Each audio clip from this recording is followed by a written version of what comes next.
7 సంఘాలు ఉన్నాయి. 7 సంఘాలకి యేసుక్రీస్తు ప్రభువారు తను తాను బయలుపరుచుకున్న విధానాలు ఉన్నాయి.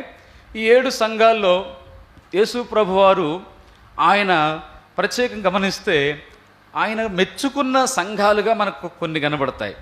మెచ్చుకున్న సంఘాలు లేదా పొగిడిన సంఘాలు, ప్రభువు తప్పు మోపిన సంఘాలు, వాళ్ళ తప్పులు వాళ్ళు పొరపాట్ల గురించి హెచ్చరించారు, తప్పులు మోపి అంటే వాళ్ళ తప్పులు తెలియపరిచిన హెచ్చరించిన సంఘాలు కనబడతాయి.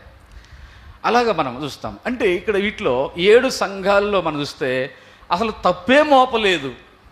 ఆ సంఘాలు ఏంటో చెప్పండి.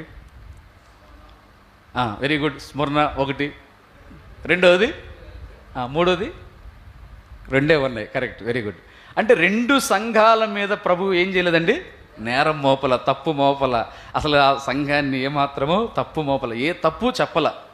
ఆ 2 సంఘాలు, ఒకటి 2వ సంఘమైన స్మరణ, 6వ సంఘమైన ఫిలదెల్ఫియా. ఇప్పుడు మనము ఫిలదెల్ఫియా సంఘాన్ని గురించి మనం ధ్యానం చేయబోతున్నాం.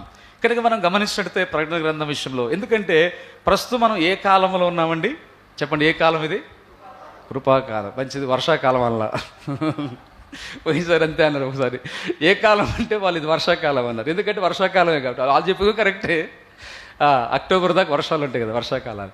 సరే, వర్షాకాలం అది భౌతికంగా. అయితే ఇది ఆధ్యాత్మికంగా చూస్తే కృపాకాలం కదండి. ఇంకా మనం ఆధ్యాత్మికంగా చూస్తే ఇదే కాలం అంటే పోయే కాలం అన్నాడు. ఏ కాలం ఇది? పోయే కాలం. అవును, మనుషులు నిజంగా ఎంతోమంది పోయే కాలం. అలాగే ఇంకో ఏ కాలం అని చూస్తే సంఘము ఎత్తబడే కాలం. సంఘం ఎత్తబడే కాలంలో మనం ఉన్నాం. ఇంకా చూస్తే యేసు ప్రభు రాకడ సమీపించిన కాలంలో మనం ఉన్నాం. ప్రభు రాకడ సమీపించిన కాలంలో మనం ఉన్నాం. పరిశుద్ధాత్మ కార్యాలు ముగించబోతున్న కాలంలో మనం ఉన్నాం. కాబట్టి అయితే ఈ కాలంలో ఉన్న మనము కనుక ఈ ప్రస్తుత కాలానికి సంబంధించిన విషయాలు మనం, ఎందుకంటే ఈ కాలానికి సంబంధించిన విషయాలు మనము ధ్యానించడం మనకు చాలా ప్రాముఖ్యమైనది.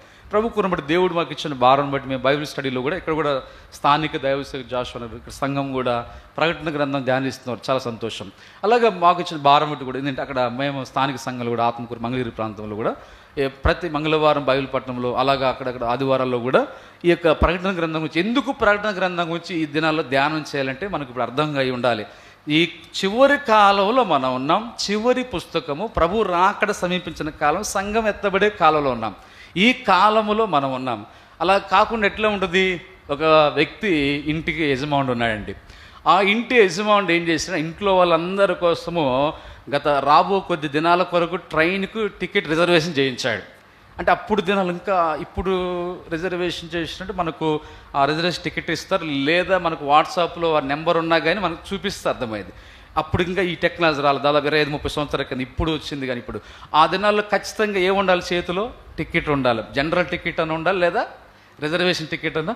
అయితే సరే, ఇప్పుడు ఆ వ్యక్తి కొద్ది దినాల కొరకు ముందుగానే రిజర్వేషన్ చేయించాడు. రోజు రాని వచ్చింది.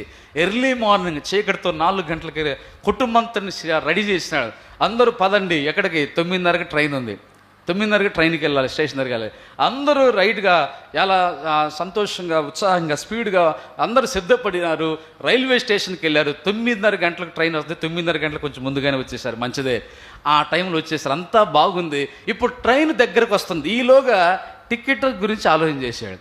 టికెట్ గురించి ఆలోచిస్తే టికెట్ ఇంటిలో బీరువాలో పెట్టి తాళం వేసింది. ఏంటది? Reservation ticket. ఎక్కడుంది ఈ టికెట్? అబ్రాహంకులు ఎక్కడుంది టికెట్? బీరువాలో ఉంది. ఆ టికెట్ బీరువాలో. ఇప్పుడు ఏం చేయాలి? వెళ్ళి టికెట్ తీసుకొని రావడానికి టైము లేదు. టికెట్ ఉంటేనే ట్రైన్లో మన ప్రయాణం. చూడండి, ఇప్పుడు చూడండి ఏమైనా పరిస్థితి. అన్నీ బాగున్నాయి కానీ ఏం కావాలో వాటికి సిద్ధపరుచుకున్నారు. బట్టలు సిద్ధపరుచుకున్నారు, ఆహార వస్తువులు సిద్ధపరుచుకున్నారు, ధనము అన్నీ సిద్ధపరుచుకున్నారు. కానీ రిజర్వేషన్ టికెట్ మాత్రం ఏం చేశారు? మర్చిపోయారు. ఇది నాలో మనము ఏ కాలంలో ఉన్నామో చూడండి. అనేకమైన విషయాలు ఆ టైంలో అది అతి ప్రాముఖ్యమైనది అది. కాబట్టి దినాల్లో మనము ప్రభు రాకడ సమీపించిన దినాల్లో మనం ఉన్నాము కనుక ఇప్పుడు మనం ఏమి విషయాలు ధ్యానించాలంటే, అంటే బైబిల్ అన్నీ ధ్యానించడం తప్పేం కాదు. ఇంకా మనం క్రీస్తు పుట్టాడు, క్రీస్తు అక్కడే ఆగిపోకూడదు. మనం క్రీస్తు పుట్టాడు, ఆయన 33 సంవత్సరాలు జీవించాడు, ఆయన చేసిన కార్యాలు చేశాడు, పునరుద్ధరణ అయ్యాడు. ఇప్పుడు 2000 సంవత్సరాలు తిరిగి యేసు ప్రభు ఇప్పుడు ఏం కాబోతున్నాడు? ఆయన రాబోతున్నాడు. ఈ కాలంలో మనం ఉన్నాం. కాబట్టి ఈ కాలానికి సిద్ధపాటుగా మనము కలిగి ఉండవలసిన వారు ఉన్నాం కనుక మనం ప్రియమైన వాళ్ళరా, అందుకే ప్రకటన గ్రంథాన్ని మనం ఏం చేయాలి సార్, ఎక్కువగా ధ్యానించాలి.